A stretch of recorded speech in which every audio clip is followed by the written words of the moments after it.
Boa noite a todos. Sou Priscila Koller, do PK Cursos e Terapias, e hoje estamos na nossa 12ª aula do livro O Poder do Agora, de Eckhart Tolle. Vamos para o 3º capítulo hoje, finalmente, né? O capítulo 2 foi bem longo, ficamos um bom tempo estudando sobre aqueles conceitos que são muito importantes para essa sequência de estudos que teremos daqui para frente, do capítulo 3 para frente, tá? O título do capítulo 3 é entrar profundamente no agora. Então, nesse momento do livro, ele vai aprofundar todos aqueles temas que nós estudamos até agora. Tá? É como se aquilo que a gente estudou até agora fosse uma grande introdução, que agora sim ele vai começar a falar propriamente dito desse nosso agora. Nós vamos nos aprofundar nesse tema, tá?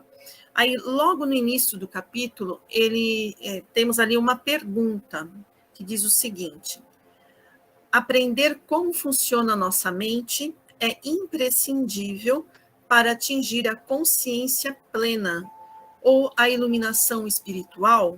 Então, é imprescindível isso, entender a mente, para que a gente atinja essa plenitude, essa consciência, né? Ou então a iluminação espiritual? Será que nós precisamos entender a mente? Vamos ver o que o autor responde.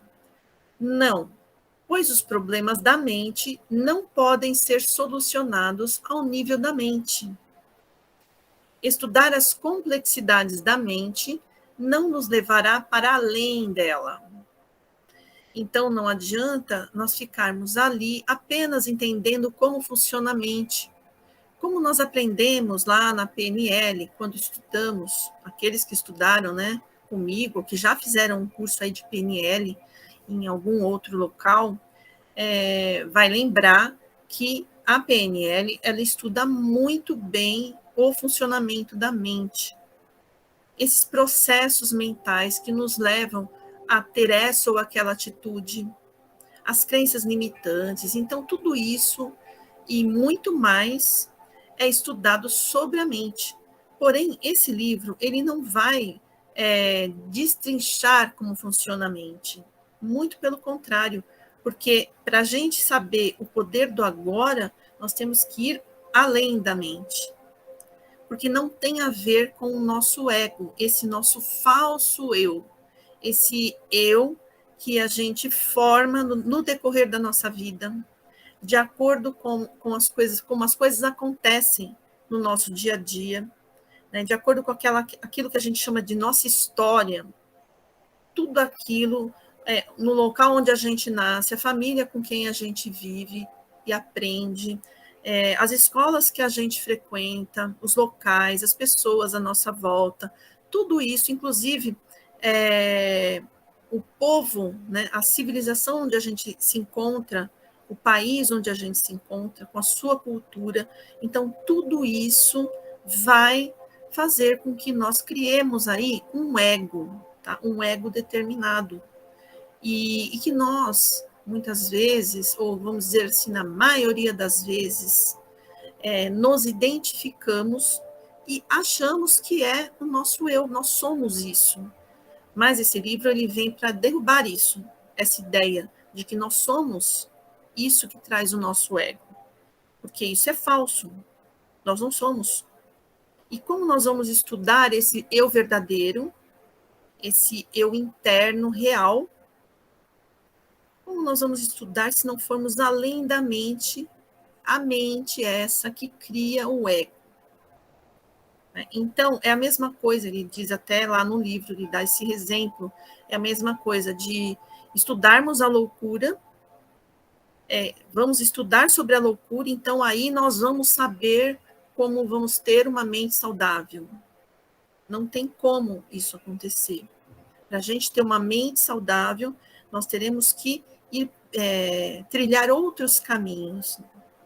Não basta estudar sobre a loucura, né? Então, psicólogos, por exemplo, eles precisam saber como funciona a mente, para eles poderem ajudar os seus clientes, né, de uma maneira mais efetiva.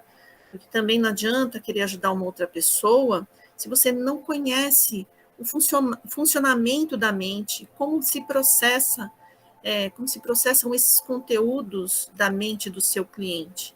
Então, para ajudar ele, você vai precisar conhecer, né, esses conteúdos da nossa mente. Porque não é você que vai fazer com que ele chegue lá naquele eu real. Porém, todo psicólogo, terapeuta, psicoterapeuta holístico, seja lá quem for que lida com a consciência e com o ser, não importa quem seja, para tratar também do outro, precisa então vivenciar esse aprofundamento em si mesmo. Não adianta você ser um terapeuta e você não se aprofundar dentro de você mesmo, não entrar no seu ser. Não adianta. Por quê? Como que você vai ajudar o próximo se você mesmo não vivencia? Então, o que vai acontecer é que você, junto com o cliente, vão ficar ali na superfície. E vai chegar um momento que você não vai ter mais o que fazer com esse cliente e vai orientar ele a procurar um psiquiatra. Como eu vejo inúmeros profissionais, infelizmente, as pessoas, mesmo terapeutas, não costumam fazer essa jornada para dentro de si mesmos e vão tratar do outro. Só que eles ficam equiparados muitas vezes. Talvez o terapeuta um pouco melhor, mas quantos e quantos eu já não vi totalmente desequilibrados e tratando de outras pessoas. Tratando o quê? Seguindo orientações de uma abordagem, daquilo que eles aprenderam. Então, a gente pode observar que é tudo fora, é tudo que vem de fora, não é o que vem de dentro.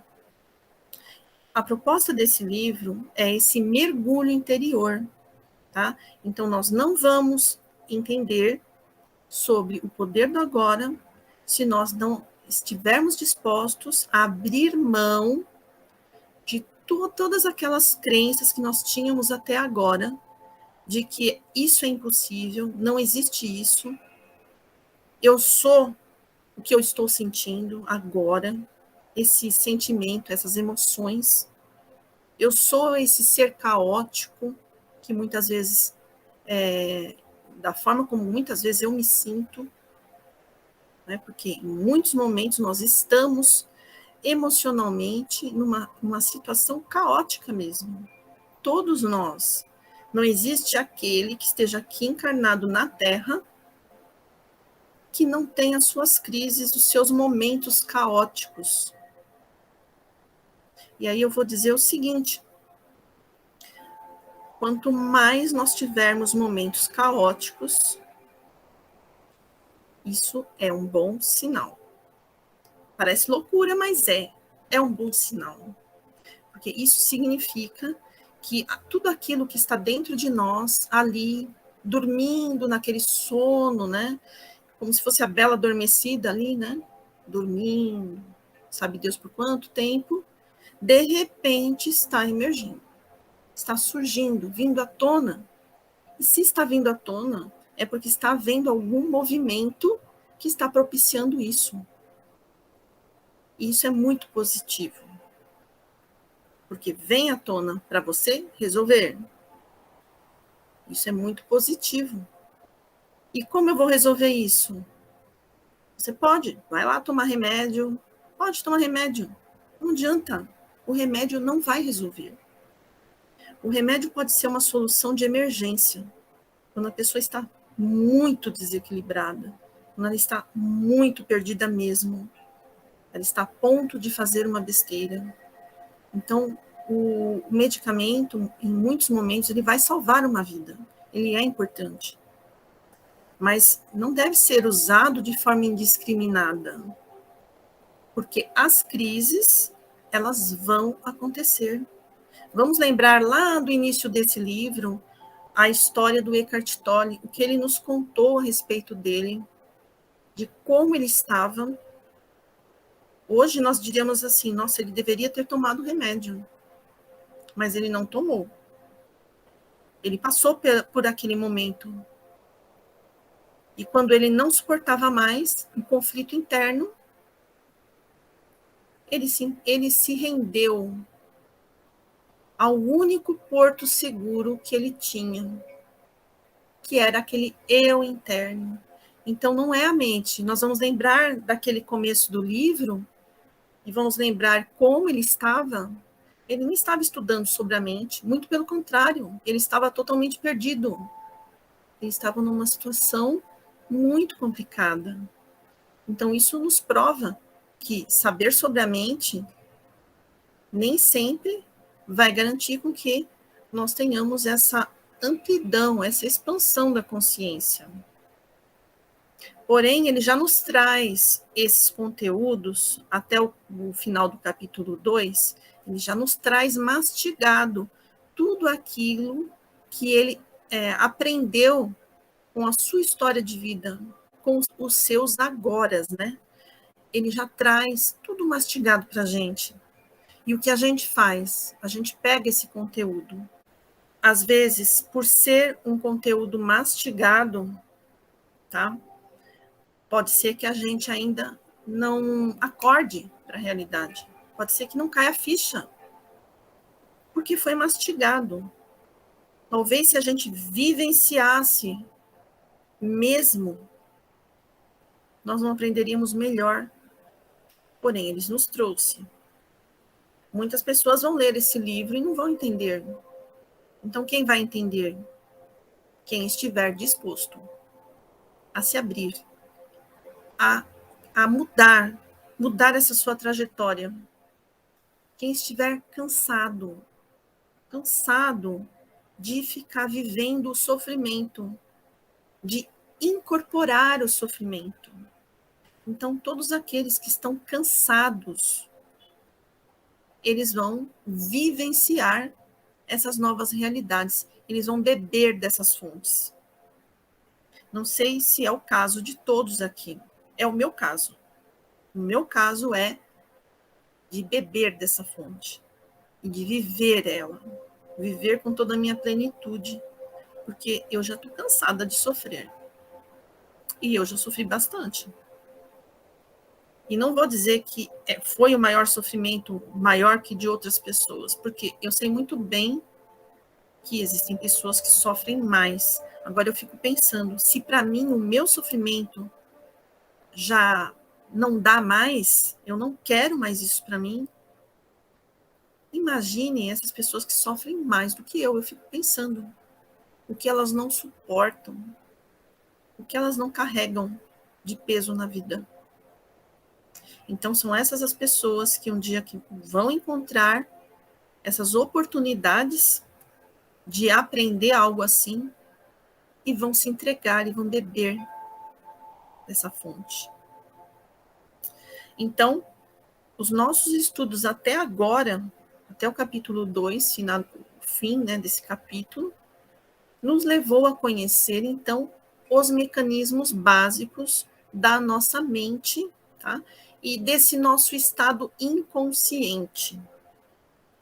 Toda vez que eu me identifico com a minha mente, eu estou inconsciente. Então, eu pergunto aqui, para todos aqui, quantas vezes nós estamos inconscientes no nosso dia a dia? Quantas e quantas vezes? Porque toda vez que a gente acha que a gente é aquilo que traz aí a nossa mente, todas as projeções dela, tudo que ela nos traz, e a gente sofre com aquilo, e a gente vive e incorpora aquilo, nós estamos inconscientes, tá? Essa mente que cria esse falso eu, que cria esse ego, ela é a criadora disso. Então, se a gente está se identificando com ela, nós estamos ali se identificando com uma projeção da nossa mente. E o falso eu é o ego como substituto do verdadeiro eu que está enraizado no ser. Então, o que acontece é que esse ego, esse falso eu, ele fica no lugar do eu real. O eu real é calmo, é tranquilo. ele fica ali, esperando o ser acordar. Ele fica esperando até que o ser acorda um dia, que um dia vai acordar. Enquanto isso, o ego faz o trabalho dele, né? Que, na verdade, né? Na verdade, o ego, ele é muito importante. Eu já devo ter dito isso em outras aulas. Ele é muito importante, porque ele faz com que nós aqui, em cada encarnação que a gente vive, ele faz com que a gente tenha esse senso de identidade em relação ao mundo que nos rodeia. Ele é muito necessário. O ego, ele fica entre uma parte totalmente inconsciente e que nós não temos sabedoria dela, nós não a conhecemos, e uma parte que tem a ver com tudo aquilo que a gente aprende, do que é certo, do que é errado, do que precisa ser feito, do que não pode fazer. O ego fica ali no meio. Ele é o que vai mediando esses dois, vai contrabalanceando esses dois, que é 8 e 80, e tem o ego ali no meio. Então, ele é necessário para nós, mas ele tem uma função própria. A função dele não pode ser substituir o nosso verdadeiro ser, porque o que acontece é isso, é a gente sofrer. É a gente sofrer, é a gente não entender o que acontece conosco, é a gente não entender o que vem para a nossa vida. A gente não entende, porque a gente faz tanta coisa boa, a gente trabalha, a gente tenta ser uma boa pessoa, porém sempre é uma chuva de coisas difíceis. O karma, será que ele existe? Eu acredito no karma. Eu acredito, né? E para mim ele existe. Então qual a explicação? A gente pode explicar o karma? Ora, o karma nada mais é do que tudo aquilo que eu criei já há muito tempo. Tudo que eu gero e que me traz consequências. Esse é o karma, não é? Então ele existe. Agora, eu estar vivenciando coisas que eu mesma gerei, o que tem a ver isso com a existência do nosso eu interno? Não são duas coisas iguais. Se eu um dia gerei karmas, é porque eu ainda não tinha conhecimento. Eu não tinha essa sabedoria. Eu não sabia ainda desse ser, porque esse ser interno, ele é totalmente ligado ao fluxo universal, ele é ligado à consciência cósmica, ele é um ser de luz, e nele está contido todas as leis divinas, tudo aquilo que o nosso Criador nos trouxe, tudo aquilo que nós herdamos dessa consciência cósmica. Está tudo aí, em germen, nessa centelha divina que somos nós. Então, se um dia foi criado um karma, foi porque nós nos identificamos totalmente e de forma muito pior até com o nosso ego. Foi por isso que nós geramos os karmas, que nada mais são do que as consequências e as nossas responsabilidades em relação aos nossos atos. O nosso ser interior, ele é só amor, só tem amor. E todas as vezes, quanto mais a gente se liga a esse ser real, mais o nosso chakra cardíaco trabalha. Eu não sei vocês aí, mas o chakra cardíaco, a gente fica assim, muito sensível a ele. A gente sente ele. É uma coisa incrível que sai daqui mesmo. É desse chakra. É uma coisa muito interessante. E aí, quando a gente fala em perdão, a gente não está falando de perdão com a mente. Não é o perdão com a mente. Com a mente a gente não consegue perdoar. Não consegue. Porque a gente está se identificando com o ego. Aí a gente, o que a gente faz com a nossa mente? Como existe lá aquele nosso superego, né? Ele está ali, o superego é aquele ditador, é aquele que diz o que não pode, o que pode fazer, o que é certo, o que é errado, o que é ético, o que não é ético. E a gente aprendeu que perdoar é necessário, senão a gente não é cristão, ou a gente não é, seja lá de qual religião, ou a gente não é budista, sei lá. Então, nós aprendemos isso. Mas quando a gente começa a olhar mais para esse nosso ser real, a gente começa a desenvolver, a ativar o chakra cardíaco. E é só amor. Não tem como ter raiva de alguém mesmo. A gente pode ter uma raiva agora, daqui a pouco ela vai se diluindo rapidamente, porque o amor é muito mais forte. É como se ele fizesse com que aquele sentimento de ódio, de raiva, fosse se diluindo, se diluindo. Esse sentimento vai se diluindo no amor. É muito mais amor do que qualquer outra coisa. Você não tem que se esforçar para perdoar uma pessoa. Não dá, não dá. É totalmente natural perdoar.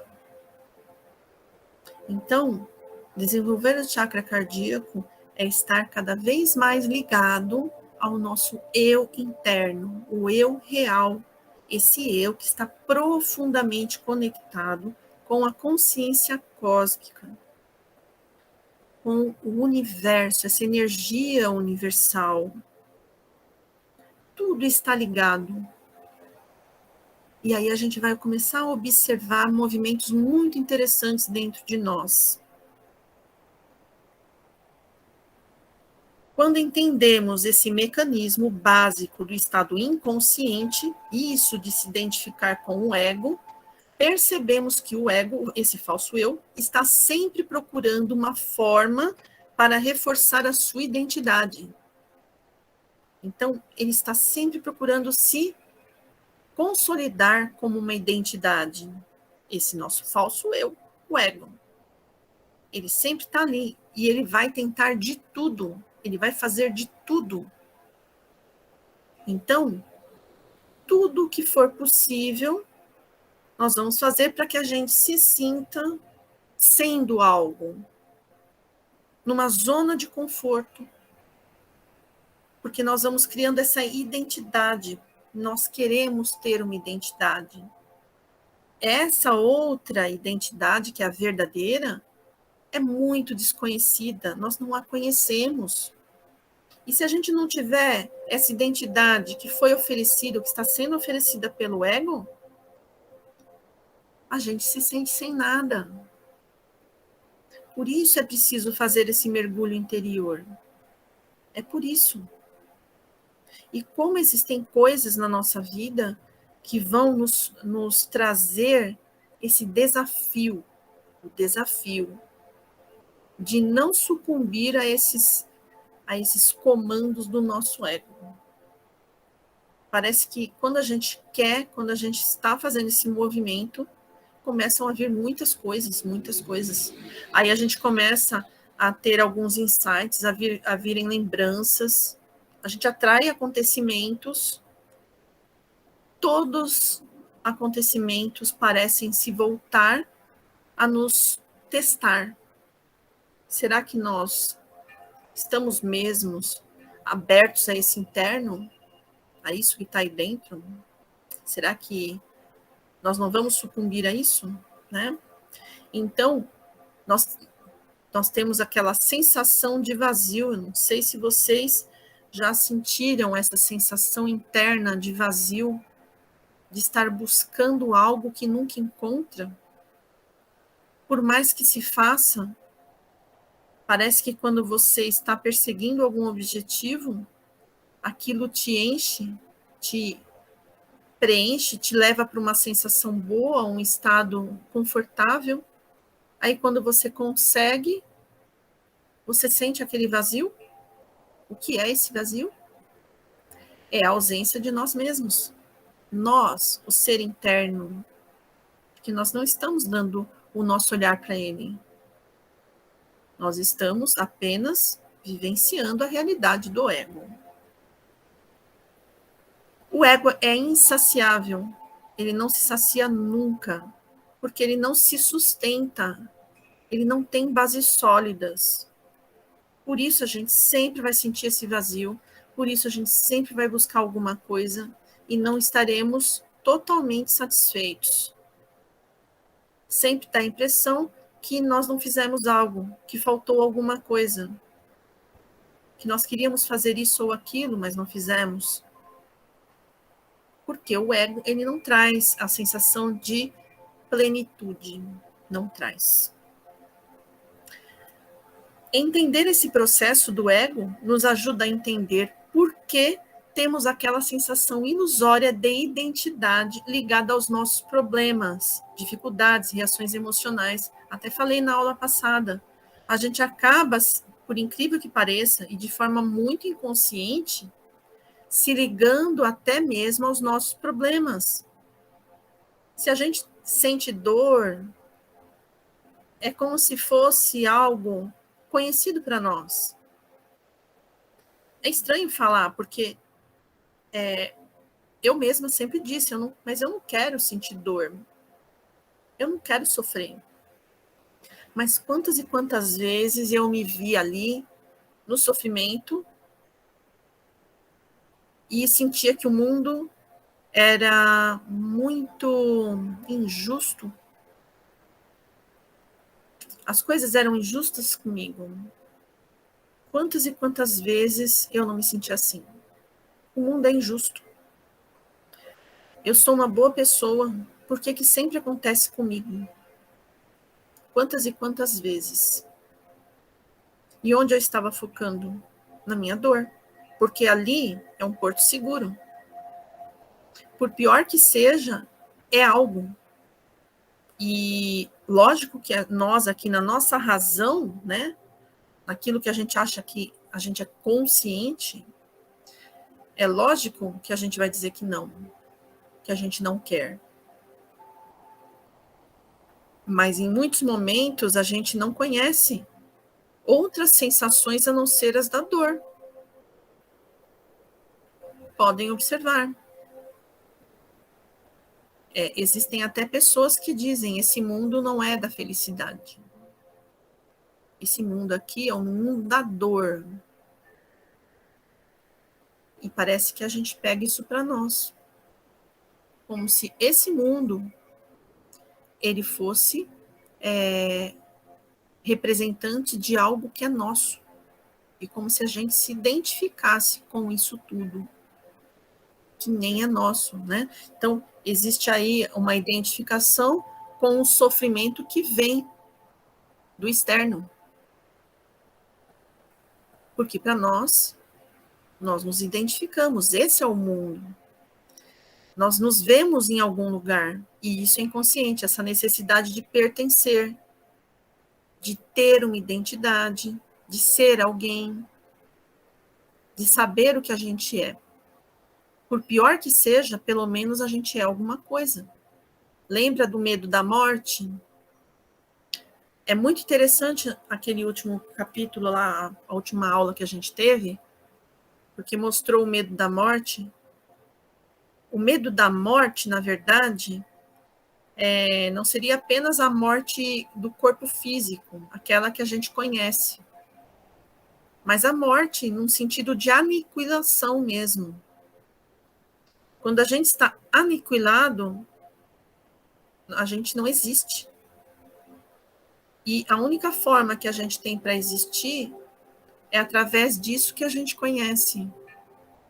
O outro lado, esse que nós estamos aqui estudando nesse livro, é muito abstrato mesmo. Ele parece algo inatingível. Só que ele não é inatingível. Ele está aqui dentro de nós nesse momento. Basta nós querermos e acessarmos ele. E ele vai fazer parte cada vez mais da nossa vida real. Ou nós vamos fazer parte da vida real. A vida real, e não a vida ilusória. Não é o grande Maya, né? Como dizem lá os hindus, o grande Maya, a grande ilusão. Eles sabiam muito bem o que eles estavam falando, né? Os antigos, os grandes conhecedores de conhecimentos que a gente nem imagina. Como eles sabiam disso, a gente não sabe ao certo. Mas o fato é que eles sabiam. E esses conhecimentos, eles não são de agora. Eles não vieram apenas, não foi do Eckhart Tolle, não foi ele que criou isso. O que aconteceu com o Eckhart Tolle é que ele vivenciou isso. Mas esses conceitos já eram passados para os grandes ali iniciados, os estudantes antigos lá do Egito Antigo, os gregos e tantos outros de outras civilizações antigas. Isso tudo já era passado para eles. E foi se perdendo no decorrer do tempo. Hoje em dia nós temos alguns estudiosos, como por exemplo até o Ken Wilber, que é um grande teórico da psicologia transpessoal. São muitos autores que falam sobre isso. E vão trazer essa questão aí, de você mergulhar dentro de si mesmo. Hoje nós sabemos que o nosso ego não é o que nos define. Não é o nosso ego. Nós não sabemos ainda, não nos conhecemos ainda. Mas uma coisa que eu espero que todos nós estejamos fazendo aqui é termos dado esse passinho adiante e entender que essas nossas questões aí emocionais, esses nossos sofrimentos, isso não é o que nós somos. Isso é algo que é momentâneo. Isso vai ser resolvido. E vai ser resolvido de uma forma mais rápida e mais efetiva se a gente começar a fazer esse mergulho de forma mais consciente e acreditarmos em nós mesmos. Quanto mais nos identificamos com a mente, mais estamos inconscientes.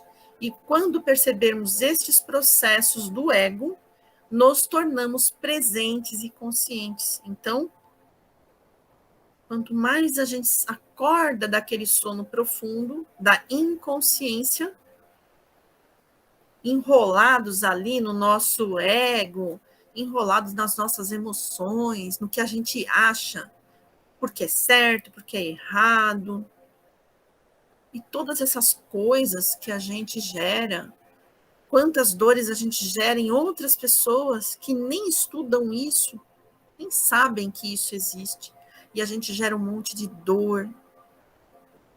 A gente gera dor para nós mesmos, por não conhecer.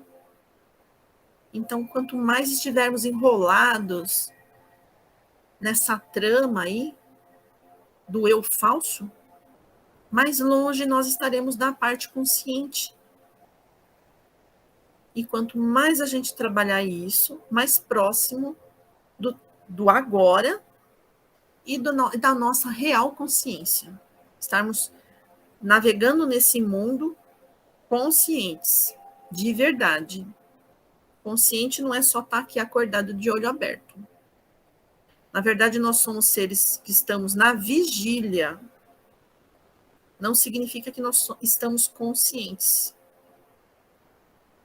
Se a gente pensar que um medicamento deixa a nossa consciência prejudicada, um medicamento, um remédio para dor de cabeça, diminui uma pequena porcentagem da nossa consciência. Imaginem medicamentos aí, faixa preta, por exemplo. Esses medicamentos que as pessoas tomam às vezes, de uma forma que nem necessitaria. E a pessoa fica inconsciente mais ainda. Então, são coisas para a gente refletir, não é mesmo?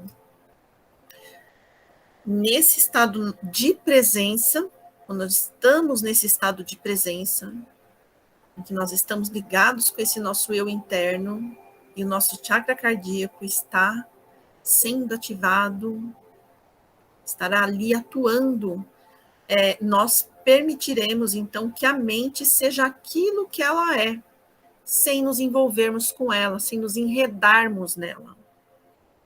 Esse é o objetivo. Nós vamos estar conscientes e vamos deixar que a mente, essa ferramenta maravilhosa, seja e tenha a função dela, tá? A função da mente não é transformar o nosso eu, o ego, em nosso eu real. Ele não tem que ser a nossa identidade, não é essa a função da nossa mente.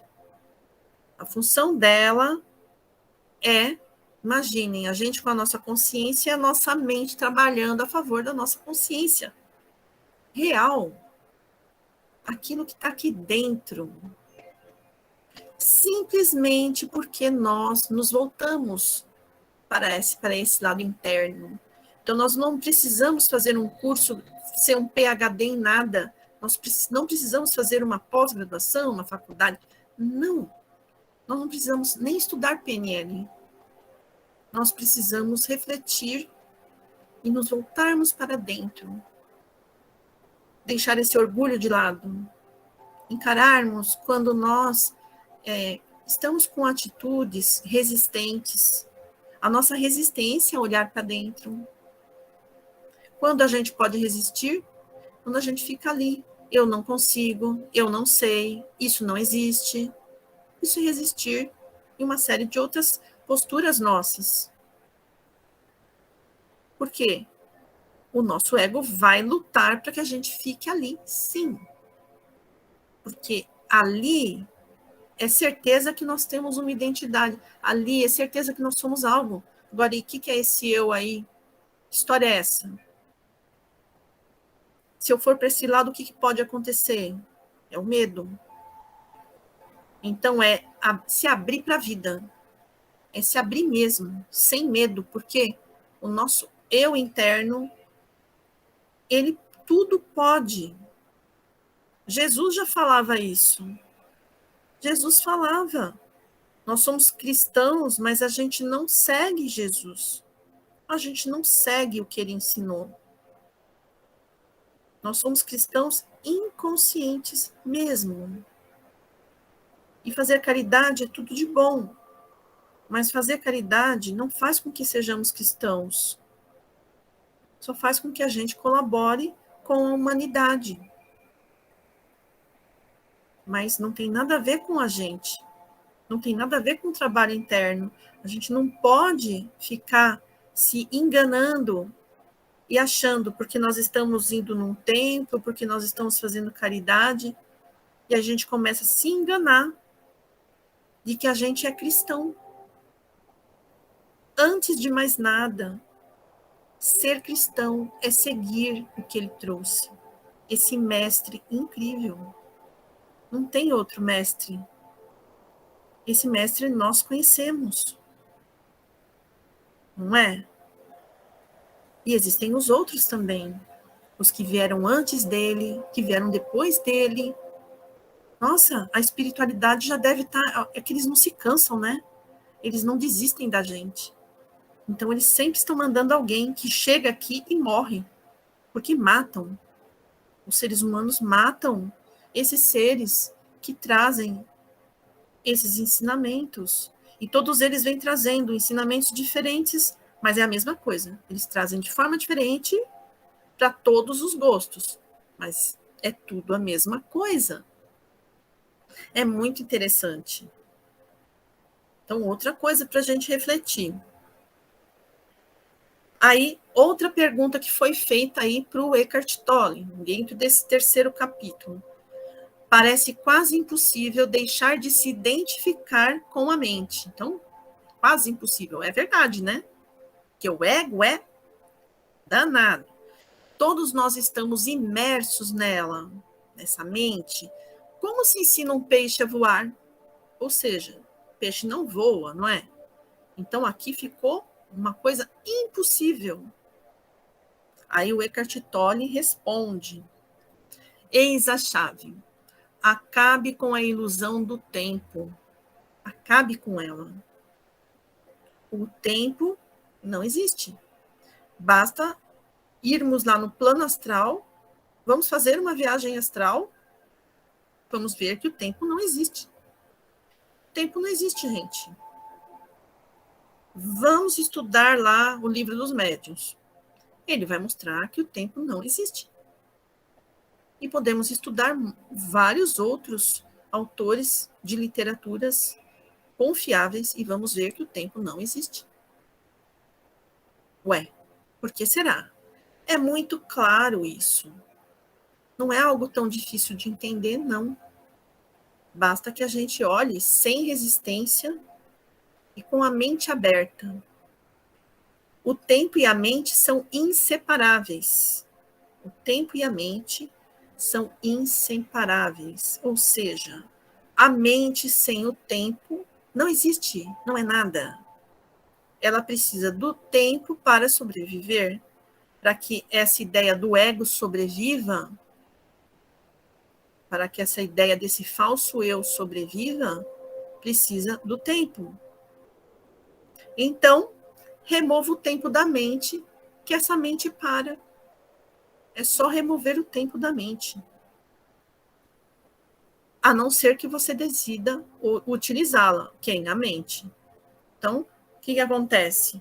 Você tira o tempo da mente. Não existe mais tempo na sua mente. Aí, acabou. E quando você precisar usar, ela está ali disponível.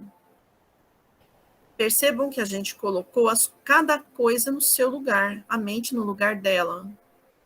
E quem manda? Quem é o verdadeiro ser? Está aqui dentro, a centelha divina. Esse é o verdadeiro ser. Ele que manda. E a mente obedece. Não é o contrário. O que acontece com a gente é que nós somos joguetes da nossa mente o tempo todo.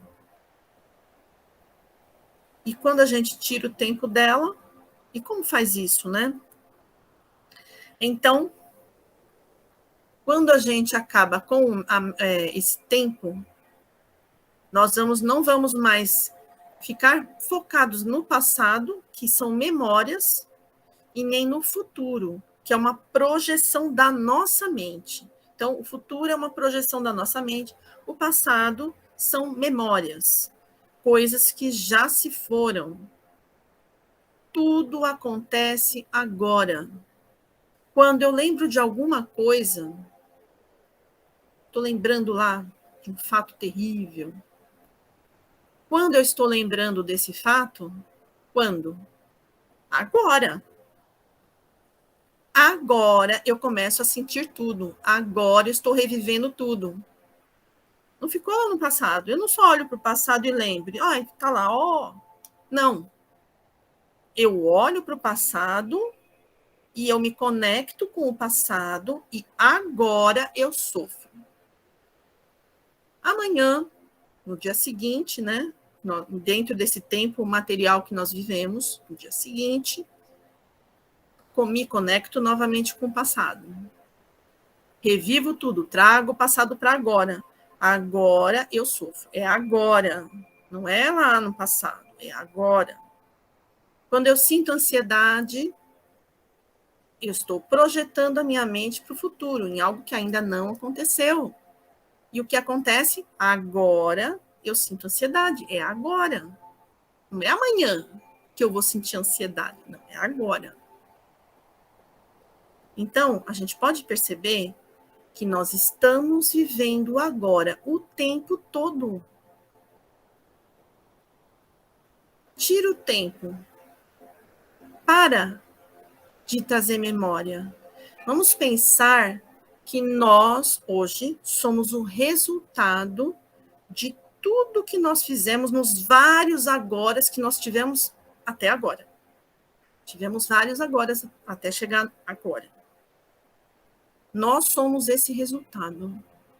Adianta a gente olhar para trás e trazer o passado e viver esse passado de novo, e de novo, e de novo, e de novo, e de novo. Adianta? Vai mudar alguma coisa? Vai. Nós vamos afundar, afundar, afundar, afundar, afundar. Vai mudar. O que acontece com uma pessoa que sofre, sofre, sofre, sofre, sofre, vai vendo diminuindo, sofre, sofre, sofre. Ela só sofre. De vez em quando acontece uma alegriazinha, mas não pode. É um infeliz. Sofre. Percebem? Nós só temos o agora. Tira. Nós precisamos fazer com que nossa vida seja totalmente dinâmica. Dinâmica. Porque a vida é dinâmica.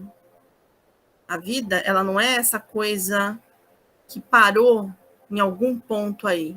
Ela não é isso. A vida é dinâmica. E por que que quando a gente fica sempre trazendo o passado e vivendo e sofrendo, sofrendo, sofrendo, e com raiva, e com ódio, e com blá, blá, blá, por que que as nossas energias ficam estagnadas? E ficam. Por quê? Por que que os chakras ficam com dificuldades? Por quê? Óbvio, o passado já acabou. Não está fluindo. A vida deu uma parada. E eu não estou olhando para o que está acontecendo nesse momento. Eu não estou aprendendo com esse momento real. Esse agora, eu não estou aprendendo com ele. Porque eu tenho que olhar para o passado e viver o passado. Então, percebe que estagnou, ficou parada numa coisa que já foi, não é mais. E parece aquela fita, aquele disco, né? Aquele disco antigo de vinil que fica pulando porque riscou e fica pulando. É isso. Aí você conhece o resto da música? Não, porque o disco está pulando, está pulando, está pulando. Você vai aprender o que mais? O que você vai aprender se você não parar de ficar naquele risco lá do disco? Você só vai ouvir a música se você der um empurrãozinho ali na agulha, né? E fazer ele sair dali do risco. É o que nós temos que fazer. Claro, eu sei que vocês devem estar pensando aí, mas e os traumas? Sim, os traumas existem. Quando eu vou trabalhar isso? Agora. Não é? Agora. Quando a gente deixa ele virar, vem logo, vai, vem. Vem logo. O que você está sentindo? Raiva, vem a raiva. Dá colo para essa raiva, chama ela para conversar. Vamos bater um papo com raiva. Vamos bater um papo. Olha, segundo os estudos da programação neurolinguística que nós fizemos, a gente vai lembrar que existem os caminhos neurais. Todos eles foram gerados a partir do momento que acontece alguma coisa na nossa vida. Aconteceu alguma coisa, ficou gravado. Isso nunca mais vai deixar de existir. Certo? Está tudo registrado. Existem os pisões no pé. A gente levou um pisão no pé, está registrado a dor. Está lá. Foi feito um registro. Alguém nos magoou profundamente. Está registrado. Foi feito ali um caminho neural. Se a gente fica sempre fortalecendo essa mágoa profunda que nos causaram, o que eu estou fazendo? Eu estou avivando cada vez mais esse caminho neural, estou fazendo ele ficar muito, muito forte. E ele vai começar a agir fortemente na minha vida. No agora. Não é amanhã, não, é agora. Certo? Agora, se eu trabalho essa mágoa profunda, eu trabalho Ah, mas eu não tenho dinheiro para pagar uma terapia. Tudo bem. Existem outros caminhos. Existem cursos como esse, existem livros para ser lidos, livro de tudo quanto é tipo, palestra de tudo quanto é tipo, boa vontade da pessoa que quer melhorar. Existe tudo isso.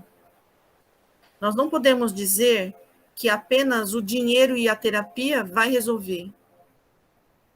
Não dá. Não dá para fazer isso. É lógico que se você vai fazer uma terapia, pode te ajudar, mas também pode não ajudar. Vai depender muito do terapeuta. Como a gente já conversou, né? Um terapeuta que não faz o seu autoconhecimento, ele vai só ter a oferecer o quê? As técnicas que ele aprendeu, aquilo, a teoria que ele aprendeu, porque na prática ele nem ele faz. Ele vai ensinar o outro a fazer o quê? O que a teoria ensinou para ele. Agora, um terapeuta que faz, ele pode ser, nossa senhora, um parceirão na vida de uma pessoa. Realmente, ele pode ser fantástico. Mas não tem isso?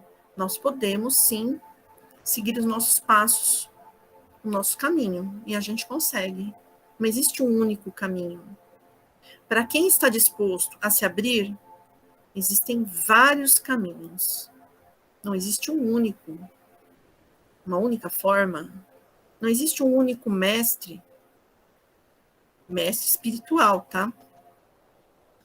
Porque não dá para a gente seguindo pessoas por aí achando que é mestre. Ninguém é mestre de nada aqui. Porque todo mundo tem as suas dificuldades e as suas deficiências, as suas limitações. O que nós temos são seres como nós, alguns um pouquinho mais lá na frente, já levaram bastante tapa na cara, né? Já estão um pouquinho lá na frente.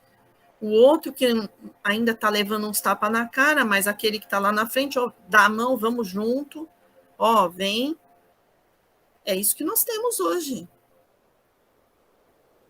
Mas, se a gente começa a trabalhar as nossas questões emocionais, em vez de ficar só lamentando, só chorando, só sofrendo, só com ódio, só querendo vingança, só esses monte de baboseira mesmo,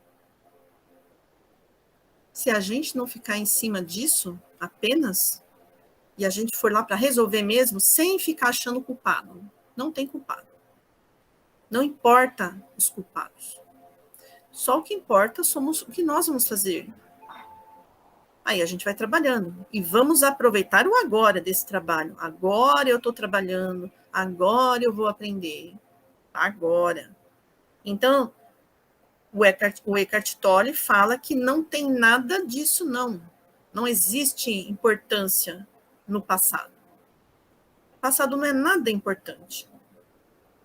Por quê? Você esperou o bonde, você viu o bonde passar e ele foi.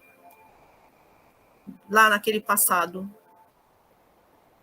Por quê? Você viu, aliás, você nem viu o bonde passar. O bonde chegou e foi e você nem viu. Sabe por quê? Você estava lá no outro passado. Você estava preso em alguma coisa, na inconsciência. E aí você não viu. Oh, o bonde agora é esse aqui. Nós estamos estudando, não estamos? Esse aqui é o bonde. A vida de vocês, o dia a dia, o relacionamento, tudo que acontece no agora, da vida de vocês, é o bonde que está passando agora. Vocês ficarem presos no passado, esse bonde vai passar. E nesse agora, podia ter muitas respostas, podia ter muita coisa para você aprender agora. Não é aprender com o passado, não, é aprender agora. Mesmo porque tudo que eu sou hoje, eu sou porque eu fiz uma construção, então não preciso nem ficar olhando para o passado. É só olhar para mim agora. Eu já vou ver. Tudo que eu preciso aprender já está aqui. Eu não preciso ficar presa a nada.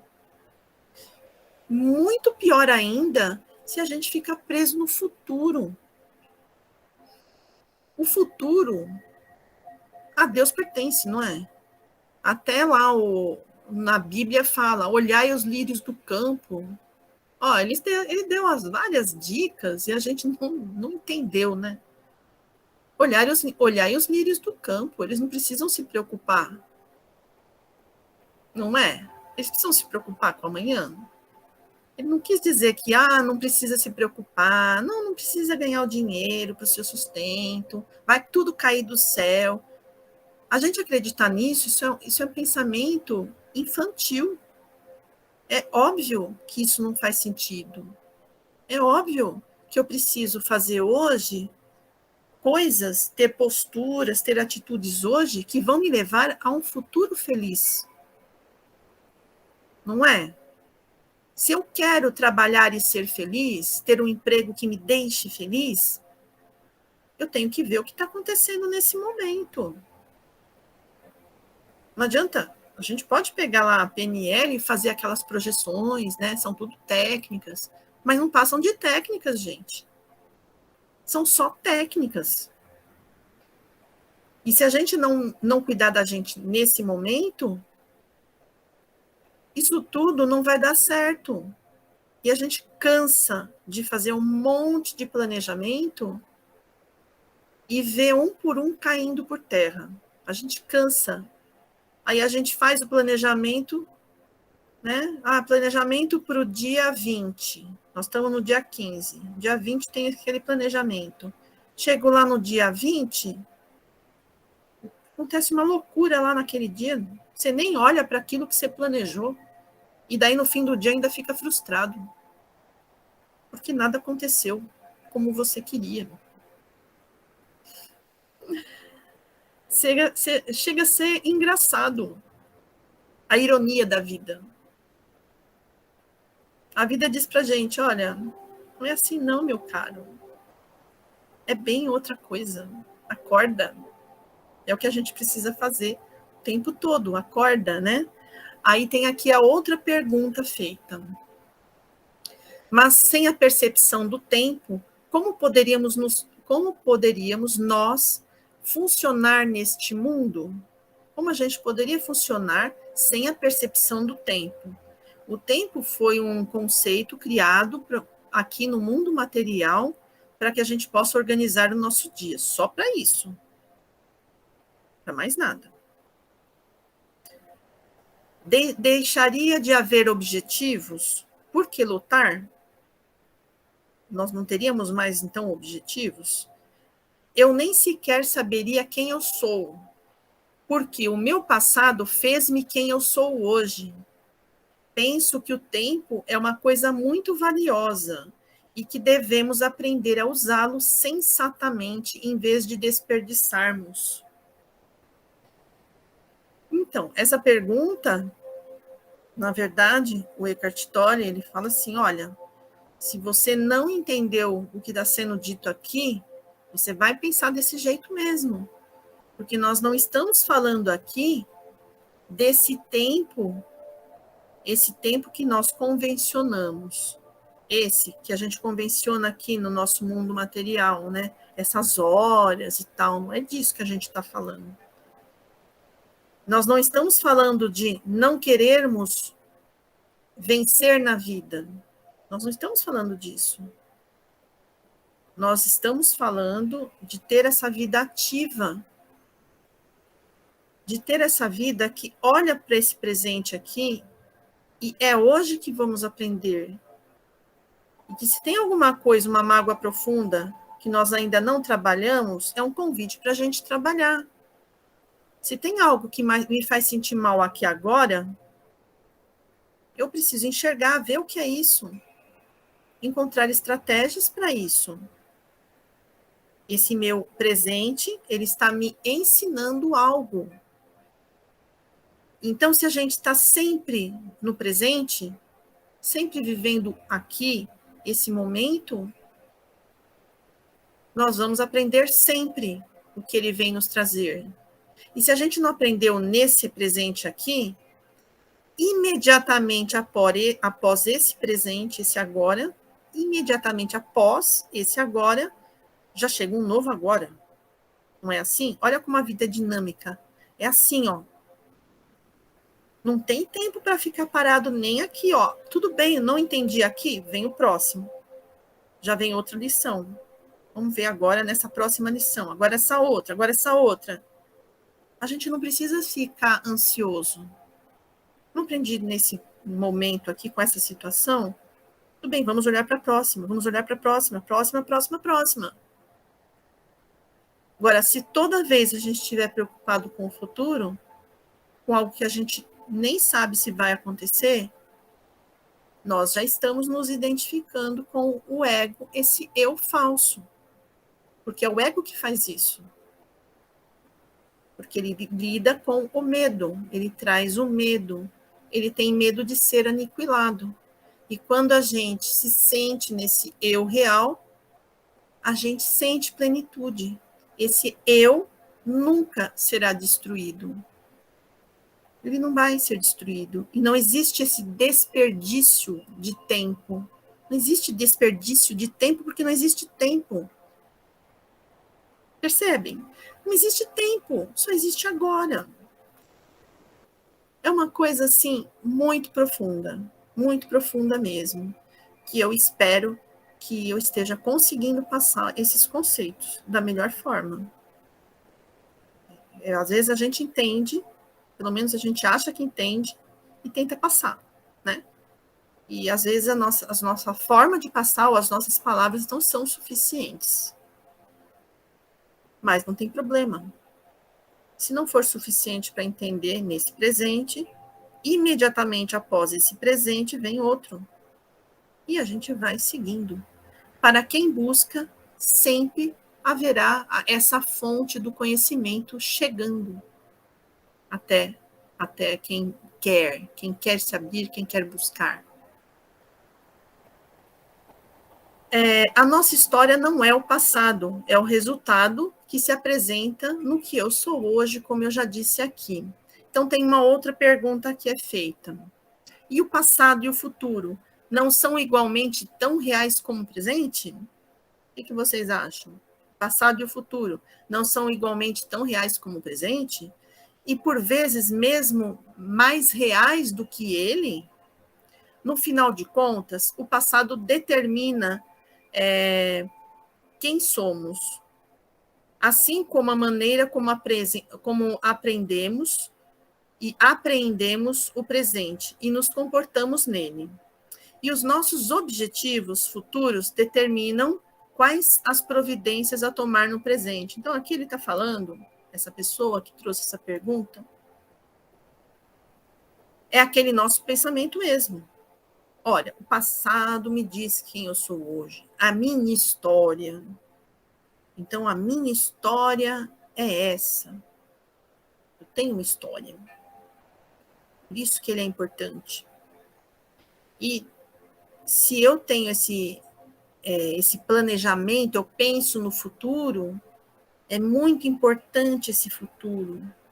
E esse planejamento, e esse estar ligado nesse futuro. Então, a pessoa, né, que eu posso dizer que somos muitos de nós também pensam assim, né, está muito ligada nisso, mas menos nesse momento. As ações da pessoa, elas não são focadas, baseadas no que está acontecendo nesse momento, no que a vida está apresentando. Todas as atitudes estão focadas no que vem lá atrás e no que ela acha que vai acontecer lá na frente. Só que é aquilo que eu disse. A gente pode até fazer muitos planejamentos, né? Dando passos gigantescos e gerando ansiedade. A gente até pode fazer isso. Porém, nós não estaremos identificados com o nosso eu real, nós estaremos identificados com o nosso ego, porque é o ego que vai ficar indo lá na frente, se focando naquele futuro, e é o ego que vai trazer essa percepção, essa sensação de medo de não existir, medo de não ser alguma coisa, tá? A essência destes conceitos não pode ser entendida pela mente, ou seja, a mente não vai entender mesmo, tá? Isso é dela, é natural dela. No momento em que entendermos o significado disso, haverá uma mudança na consciência da mente para o ser e do tempo para a presença. Então, nós vamos, ao invés de nos focar na mente, nós vamos focar a nossa consciência para o ser. E nesse momento, nós vamos, ao invés de focar no tempo, nós focaremos, então, na presença. De repente, tudo parecerá vivo, irradiará energia, emanará do ser. Essa energia vai emanar do ser, porque ele estará totalmente conectado com ele mesmo, com a consciência cósmica, com o fluxo do universo. E automaticamente as coisas vão fluir. E como ele está muito dentro da sua proposta, do seu ser, então, ele estando nesse fluxo universal, aí sim ele começa a ter atitudes proativas para trazer, então, cada vez mais os agoras que ele tanto anseia. O passado é apenas uma memória, e quando nos lembramos, transformamos nosso agora em algo sofrido. O futuro é uma projeção da mente que fazemos no agora, e isso traz angústia e ansiedade. Então, projetar no futuro apenas traz angústia e sofrimento, ansiedade. E ficar lá no agora vai fazer com que nosso momento seja de sofrimento e dor. Geralmente é o que a gente traz, né, para o nosso momento presente, é esse foco total no nosso sofrimento. Então, encerramos aqui essa parte do estudo do terceiro capítulo, tá bom?